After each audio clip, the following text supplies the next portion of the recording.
오늘 마가복음 말씀은 예수님이 비록 부활하셨지만 그동안 몸으로 나타나지 않으셨다가 세 번에 걸쳐 사람들에게 나타나셔서 마지막 제자들을 떠나시면서 지상 명령을 하신 그러한 내용을 담고 있습니다. 예수님은 안식일 첫날에 다시 살아나셨죠. 유대인들은 금요일 저녁부터 토요일 저녁까지를 안식일로 지내기 때문에 안식일로 첫날이라고 하는 것은 오늘 우리에게는 일요일을 뜻하는 것입니다. 원래 유대인들은 안식일 토요일을 예배날로 삼고 있었죠. 하지만 예수님의 제자된 유대인들이 예수님의 부활을 목격하자 토요일도 예배하고 또 그 다음날 일요일에도 회당에 모여 주님께 부활의 예배를 드렸습니다. 오랜 시간 동안 토요일, 일요일 예배하다가 결국은 그리스도인들의 수가 폭발적으로 늘어나게 되자 일요일에 예배를 하게 되었고, 그래서 우리가 주일이라고 일요일을 부르는 이유가 일요일은 주님의 날, 주님이 부활하신 날이기 때문이죠. 이토록 초기 그리스도인들의 모습을 보면은 성령 강림으로 말미암아 부활하신 예수님의 믿음이 사람들의 달력을 바꿀 정도로 그들의 믿음이 얼마나 훌륭했는지 우리에게 알려주고 있습니다. 예수님이 처음으로 자신의 모습을 보이신 사람이 막달라 마리아였습니다. 이 사실이 굉장히 놀라운데, 왜냐하면 오늘 말씀을 보시면 이 막달라 마리아는 귀신 들린 사람이었기 때문입니다. 우리말 성경에서는 귀신 들렸다고 번역하고 있지만 온갖 정신적인 질병을 앓고 있는 사람이었다는 것을 말하는 것이죠. 당시 가부장적인 이스라엘 사회에서 여성들이 할 수 있는 일은 굉장히 적었습니다. 예수님이 십자가에 끌려가실 때 그들을 몸으로 막을 수 없었죠. 로마 군인들에게 대항할 수도 없었고 불의한 재판에서 예수님을 변호할 수도 없었습니다. 하지만 복음서를 보시면은 제자들이 예수님을 다 떠나 도망쳤을 때 여성들이 갈릴리에서부터 예루살렘까지 주님을 따랐고 주님의 십자가에까지 따라갔으며 예수님의 죽으신 몸에 향품을 부었다는 것을 우리가 잘 알고 있죠. 그리고 결국 빈 무덤을 시켜서 예수님의 부활의 첫 목격자가 된 사람들이 이 여성들입니다. 그런데 이러한 여성들 가운데서 특별히 귀신을 들어 아파했던 막달라 마리아에게 예수님이 나타난 것이 놀랍죠. 예수님은 그 무엇보다 그분의 관심사는 예수님을 필요로 하는 사람들에게 있었기 때문입니다. 다음으로 예수님은 두 남자에게 나타나시죠. 그리고 부활한 소식을 사람들에게 알리라고 합니다. 오늘 마가복음에서는 이 두 사람이 누구인지 자세하게 안 나와 있지만 누가복음 24장을 보면 엠마오로 가는 두 사람이었다는 것을 우리는 압니다. 엠마오를 향해 길을 걸어가는 사람은 자신들이 믿었던 예수님이 처참하게 돌아가신 것을 알고 절대적으로 낭망하고 좌절하고 있었죠. 길 가는데 한 사람이 그들과 함께 대화하게 됩니다. 예수님이 돌아가신 것을 몰랐느냐, 부활하신 것이 그 소식을 몰랐느냐, 이 사람에게 이야기를 듣고 헤어지게 된 다음에 이 두 사람은 깨닫게 됩니다. 성경에 대해서 이야기한 뒤에 보니 이분이 바로 부활하신 예수님이었구나 라는 것을 느끼는 것이죠. 부활하신 주님을 우리 마음에 모실 때 우리의 마음은 뜨겁게 됩니다. 마지막으로 예수님이 직접 유다를 제외한 11제자에게 나타나시죠. 그들의 믿음 없는 것을 꾸짖으시고 마음이 약한 것을 야단치십니다. 어떻게 주님을 3년 동안이나 따랐던 제자들이 예수님의 부활을 목격하지 비록 못했지만 사람들에게 전해들은 그 부활의 소식을 받아들여지 않았기 때문이죠. 또 공생의 사역 동안 예수님은 제자들에게 3번 이상이나 순환 예고와 부활을 미리 알려주셨지만 그들은 마음속에 가두어두지 못하고 예수님의 부활을 받아들이지 못했습니다. 이처럼 믿지 않았다는 표현이 11절, 13절, 14절에 3번이나 나타나 예수님 당시의 사람들이 얼마나 예수님이 말씀하신 부활의 예고를 마음 깊이 받아들이지 않았는가 우리는 알 수 있습니다. 우리는 마가복음의 부활에 대한 가르침에서 먼저 부활을 비롯한 믿음이란 것이 무엇인가 생각할 수 있죠. 예수님은 비록 예수님이 십자가에 달려 돌아가실 것을 알려주셨지만 그 후에 분명히 다시 살아나실 것을 여러 번 말씀해 주셨습니다. 제자들은 그 소식을 이미 가르침을 받고 있었죠. 그런데 아이러니예요. 비록 많은 여성들이 예수님을 따랐고 빈 무덤까지 따라갔지만 그들은 무덤이 비어있는 것을 보고 놀랐습니다. 한 천사가 동굴에 있는 가족묘에서 그분은 여기 계시지 않는다라고 했을 때 그 시체가 사라진 것을 보고 놀랐던 것이에요. 무덤은 비어 있어야 됐죠. 무덤에 예수님의 시신이 있으면 그것은 예수님의 부활 예고가 다 거짓이었다는 것을 말하는 것입니다. 우리는 부활을 머리로는 믿고 있지만 정작 그 부활 사건이 일어나자 그것을 받아들이지 못하는 것이죠. 예수님의 부활은 기독교 교리의 핵심입니다. 죽어도 다시 살고 영원히 산다는 그 가르침이 기독교 교리의 핵심이죠. 사실 합리적으로 이성적으로 우리가 어릴 때부터 성인이 될 때까지 받은 교육에 따르면 죽은 사람이 다시 살아난다는 것을 어떻게 믿을 수 있겠습니까? 믿음은 내 의지로 되는 것이 아닙니다. 믿어지는 것이에요. 하나님이 우리에게 믿음을 주시기 때문에 우리가 말도 안 되는 이야기를 믿음으로 고백할 수 있는 것입니다.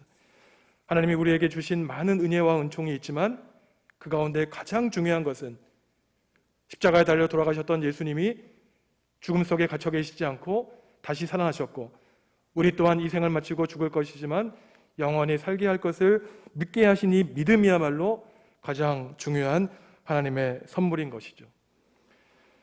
하지만 예수님 당시 2000년 전에 제자들은 예수님과 함께 3년 동안 동거동락했지만 예수님의 부활을 믿지 못했습니다. 2000년 지난 뒤에 과연 우리는 어떻겠습니까? 우리 가운데 어느 누구도 예수님을 눈으로 본 사람은 없죠. 하지만 우리가 이 자리에 나와서 부활하신 주님을 찬양할 수 있는 것은 하나님께 믿음을 받았고 우리가 부활의 사실을 고백할 수 있는 것이죠. 하지만 입으로 고백하는 것만이 부활을 믿는 것은 아닙니다. 매주일 교회에 나와 사도신경으로 몸의 부활을 고백하지만 사실 우리의 삶의 형태를 보면 부활 고백 따로 절망 따로 하는 삶을 우리가 보이고 있는 것이죠. 부활에 대한 믿음은 단지 입과 마음으로의 고백의 차원에 머무르지 않습니다. 삶의 차원으로 증거해야 되죠. 만약에 내가 주님을 부활하신 분으로 인정하고 고백할지라도 우리의 삶에 불안과 걱정과 근심과 패배주의에 사로잡혀 있다면 그것은 부활하신 주님이 나를 사로잡는 것이 아니라 사탄에게 휩싸여 걱정하고 근심하며 살아가는 것을 말합니다. 예수님이 부활하신 이 사건을 나의 경험으로 경험하고 고백해야만 또한 우리의 고난의 삶에 부활로 살아내야만 주님이 우리 가운데 역사하신다는 사실을 보여주시는 것이죠. 마가복음 16장 전체를 살펴보시면은 사실 대부분은 예수님의 고난에 대한 이야기로 가득 차 있고 부활에 관한 이야기는 그저 마가복음 16장 한 장밖에 되지 않습니다. 성경은 예수님의 부활에 대해서 아주 일부분만 기록하고 있어요. 그 이유가 어디에 있겠습니까? 그것은 우리의 인생의 모습을 보여주는 것입니다. 시편도 150편 가운데 감사시와 찬양시가 가장 많은 것 같지만 탄식시가 반 이상이라 그랬죠. 오늘도 예수님의 삶을 보면 대부분의 고난에 대한 이야기입니다. 이것은 무슨 말이냐? 우리의 삶에도 사실 돌이켜보면 많은 고난과 역경과 어려움이 있다는 것이에요. 행복한 시절과 영광은 그리 많지 않다는 것이죠. 하지만 비록 우리의 삶에 고난과 역경이 가득 찰지라도 그 마지막 결론에 하나님은 예수 그리스도의 부활 사건을 언급함으로써 아무리 우리가 인생의 대부분을 고난과 역경으로 보낼지라도 마지막 순간 우리에게 허락하신 영광과 승리로 말미암아 그 이후의 삶, 하나님 장중에서는 영광된 삶을 살아갈 수 있다는 것입니다. 모든 것은 하나님의 계획과 장중에 있다는 것이고 결국 우리의 삶은 죽음으로 끝나지 않고 영원하다는 것이죠. 로마서 8장 16절에서 18절까지의 사도 바울의 말 함께 읽겠습니다.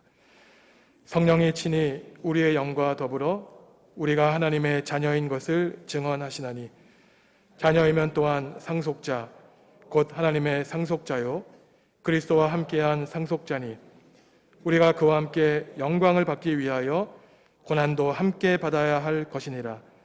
생각하건대 현재의 고난은 장차 우리에게 나타날 영광과 비교할 수 없도다. 아멘. 우리가 고난받는 것을 너무나 당연하다고 인식해야 된다는 것입니다. 고난은 피해야 될 대상도 아니고 우리가 마땅히 겪고 당해야 된다는 것이죠. 예수님도 고난 당하셨기에 우리가 그 고난에 참여할 때 생각하건대 현재 우리가 받는 고난은 앞으로 장차 우리에게 하나님이 주실 영광과는 비교할 수 없다고 바울 사도도 말하고 있습니다. 바울 사도 역시 부활신앙을 가졌기에 어떠한 우겨쌈을 당하도 수많은 매질을 당하여도 예수 그리스도의 사랑에서 끊이지 않을 것을 고백하고 승리할 수 있었죠. 예수님의 제자들은 예수님이 부활하셨다는 소식을 믿지 않았습니다. 하지만 예수님은 이러한 부족한 제자들을 불쌍히 여겨주셨죠. 연약한 인생들이지라 늘 믿음에 흔들리며 예수님을 떠나갈 수밖에 없는 이들의 상황을 아셨습니다. 그들을 기다려주셨고 결국 부족한 제자들을 용서해 주셔서 부활을 전파하는 도구로 삼아주셨죠. 부활하신 예수님이 제자들을 찾아오셔서 마지막으로 하신 지상 명령이 오늘 15절 16절에 나와 있습니다. 만민에게 복음을 전파하며 세례를 베풀게 하라는 것이죠. 우리가 함께 15절 16절 말씀 읽습니다. 또 이르시되 너희는 온 천하에 다니며 만민에게 복음을 전파하라. 믿고 세례를 받는 사람은 구원을 얻을 것이요 믿지 않는 사람은 정죄를 받으리라. 아멘. 그래서 마가복음 결론부의 핵심되는 단어 두 개는 복음과 세례예요. 그런데 예수님은 부활하신 다음에 복음과 세례를 그때 말씀하시지만은 않으셨습니다. 사실 복음과 세례는 복음서의 처음부터 예수님이 강조하신 내용이죠. 마가복음 1장의 첫 구절이 무엇입니까? 하나님의 아들 예수 그리스도의 복음의 시작이라. 이미 처음부터 하나님은 복음을 말씀하셨어요. 그리고 예수님도 비록 죄가 없으셨지만 하나님이자 하나님의 아들이셨지만 우리와 동등되기 위해서 세례자 요한에게 세례를 받으셨습니다. 그리고 세례를 받으신 다음에 하신 처음 설교가 나오는데 예수님이 하신 처음 설교 마가복음 1장 14절 15절 말씀 함께 읽습니다. 요한이 잡힌 후 예수께서 갈릴리에 오셔서 하나님의 복음을 전파하여 이르시되 때가 찼고 하나님의 나라가 가까이 왔으니 회개하고 복음을 믿으라 하시더라. 아멘. 때가 찼다는 것입니다. 하나님 나라가 가까이 왔다는 것이에요. 우리가 영원히 살 것 같지만 우리의 인생에 정한 날이 있다는 것입니다. 그러니 빨리 복음을 받아들이고 회개하고 복음을 전파하라는 것이죠. 예수님의 복음을 전하기 위해서는 내가 먼저 복음을 믿어야 됩니다. 복음은 복된 소식, 기쁜 소식을 말하는 것이죠. 여러분들 혹시 어떠한 복된 소식이 기쁜 소식을 기다리고 계신 분 계십니까? 내 자녀가 시험을 봤을 때 좋은 소식을 기다리겠죠. 내 가족이 병들었을 때 나았다고 하는 기쁜 소식을 기다릴 것입니다. 이처럼 복된 소식, 기쁜 소식은 절망과 괴로움 안에 있는 사람들에게 복음과 기쁜 소식이 될 수 있죠. 내가 내 삶의 주인이고 내 힘과 능력과 재산으로 모든 내 삶을 주관할 수 있다고 믿는 사람에게 복된 소식은 결코 기쁘지 않습니다. 성경을 보시면 복음을 받아들일 수 있는 그러한 상황에 있는 사람에게만 복된 소식이지 세상에서 온갖 것 다 누리는 사람들에게는 저주의 소식이라고 말하고 있어요. 하나님의 날은 하나님을 믿는 신실한 사람들에게는 구원의 날이지만 하나님을 적대하는 사람들에게는 하나님의 날은 저주와 심판의 날인 것과 같습니다. 그래서 막달라 마리아에게 처음으로 나타나신 예수님의 그 이유를 우리가 알 수 있죠. 간절히 기다렸기에, 자신이 앓고 있는 병에서 구원하실 분은 예수님밖에 없다고 믿었기에 막달라 마리아는 간절히 예수님을 기대했기에 예수님은 누구보다 먼저 막달라 마리아를 찾아갔던 것입니다. 내 삶이 행복하고 충분하고 자석적이면 죄송하지만 하나님이 절실하지 않죠. 마찬가지로 하나님도 그분들을 먼저 찾아가지 않습니다. 온 마음과 정성과 뜻을 다하여 하나님을 기대하는 사람에게 하나님도 처음으로 찾아가 주시죠. 지금 우리가 예수님을 믿게 된 그 근원에는 물론 예수님이 계십니다. 하지만 우리 가운데 한 명도 눈으로 예수님 목격한 사람은 없죠. 하지만 어떻게 우리가 눈으로 보지 않은 예수님을 구주로 믿고 이 자리에 나와 부활하신 예수님을 찬양하게 되었을까요? 그것은 2000년 전 예수님의 열두 제자들이 제자를 만고 제자를 삼고 훈련시키고 복음을 전파했기 때문에 가능한 것입니다. 부모님의 믿음 때문에 우리가 믿음을 갖게 되었든, 친구들의 전도로 믿음을 갖게 되었던, 아니면 나 스스로 결정했던, 결국 한 가지 확실한 사실은 거슬러 올라가면 우리의 믿음의 근원에는 예수 그리스도가 닿아 있다는 놀라운 사실인 것이죠. 복음이 지금까지 오늘날까지 끊임없이 제자들에 의하여 전해진 것처럼 앞으로도 하나님 나라가 완성될 까지 복음은 끊임없이 전파될 것입니다. 누구를 통해서 가능하겠습니까? 바로 이 자리에 있는 우리를 통해서 가능한 것이죠. 우리도 예수님의 지상 명령에 따라 복음을 전파하고 세례를 베풀어야 되는 것입니다. 오늘날 전도와 선교라고 하는 말을 입에도 꺼내기가 힘든 상황이 되었죠. 엊그제 뉴스에도 보니까 교회에서 많은 확진자들이 나왔다고 합니다. 세상 사람들은 악의 근원으로 교회를 손가락질하고 비난하고 있죠. 세상 사람들 뿐입니까? 그리스도인들 역시 전도 선교라고 하면 비아냥돼요. 마치 교회 전도의 확장의 수단인 양, 교회 프로그램인 양 전도에 대해서 오해를 하고 있습니다. 예수님의 명령과 가르침이 왜 이토록 왜곡되게 되었는지 안타까울 뿐이죠. 전도와 선교는 선택사항이 아니라 필수입니다. 예수님의 권고와 부탁이 아니에요. 예수님의 준엄한 명령입니다. 그렇기 때문에 모든 사람이 안 된다고 할 때 우리는 예수님의 명령을 마음속 깊이 새기고 주님의 명령을 따라야 되죠. 바울 당시도 그랬습니다. 바울이 복음을 전파할 때 지금 우리와 상황이 달랐죠. 복음을 전했기 때문에 돌을 맞았어요. 매질을 당했습니다. 하지만 바울은 포기하지 않고 최선을 다해 복음을 전했죠. 디모데후서 4장 1절과 2절 바울의 고백 함께 듣겠습니다. 하나님 앞과 살아있는 자와 죽은 자를 심판하실 그리스도 예수 앞에서 그가 나타나실 것과 그의 나라를 두고 엄히 명하노니 너는 말씀을 전파하라. 때를 얻든지 못 얻든지 항상 힘쓰라. 범사의 오래 참음과 가르침으로 경책하며 경계하며 권하라. 아멘. 예수님이 나타나신다는 것이죠.